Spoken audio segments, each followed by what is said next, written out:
கதை. ஒரு ஆசிரியர் மாணவர்களிடம் கேட்டார், ஒரு வைக்கோல் குவியலில் இரும்பு ஊசி விழுந்து விட்டது, அதை எப்படி எடுப்பீர்கள்?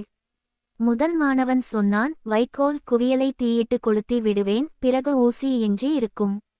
இரண்டாம் மாணவன் சொன்னான், பல ஆட்களை வைத்து வைக்கோல் குவியலை தனியாக எடுப்பேன், அப்பொழுது ஊசி பிரிந்து விடும். மூன்றாம் மாணவன் சொன்னான், ஒரு காந்தத்தை கொண்டு இரும்பு ஊசியை கவர்ந்து இழுப்பேன். மூன்றுமே சரியான விடைத்தான்.